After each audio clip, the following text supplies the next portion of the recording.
ایک ہفتے کے فرق سے دو واقعات ہوتے ہیں۔ ایک طرف یونان کے سمندر میں بکھری ہوئی سمندری لہروں کا مقابلہ کرتی ہوئی ایک کشتی ہے جس میں سینکڑوں افراد اور جس میں 200 پاکستانی بھی شامل ہیں، وہ سوار ہیں۔ یہ کشتی کئی گھنٹوں تک سمندری لہروں کا مقابلہ کرتی رہتی ہے اور ان میں اٹکی رہتی ہے، لیکن اس دوران ان کو کوئی بھی ریسکیو نہیں کرتا۔ دوسری طرف دنیا کے امیر ترین 5 لوگ ہیں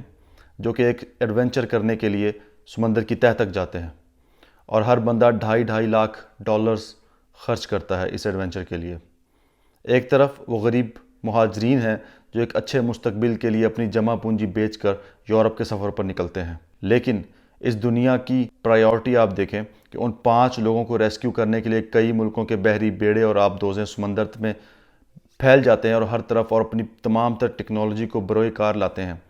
لیکن اب بی بی سی کی رپورٹ آئی ہے کہ جب وہ مہاجرین کی کشتی سمندر میں اٹکی ہوئی تھی اور جس کو بچانے کے لیے بہت زیادہ ٹیکنالوجی بھی نہیں چاہیے تھی،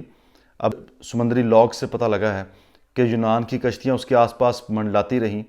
اس میں سے 2 کشتیاں ان کو کھانا بھی پہنچاتی رہیں، لیکن کبھی دل میں یہ خیال نہیں آیا کہ ان مسافروں کو وہاں سے ریسکیو کر لیا جائے، کیونکہ جب سمندر کی لہروں میں ایک کشتی پھنسی ہوئی ہے تو اس نے ڈوبنا ہی ہے بالآخر۔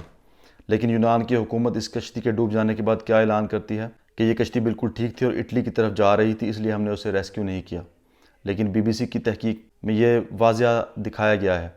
کہ یونان کی کشتیاں باقاعدہ طور پر بار بار اس کشتی کے پاس منڈلا رہی تھیں اور یونان کی ہی ساحلی حدود میں یہ کشتی ڈوب گئی۔ عمران خان نے صحیح کہا تھا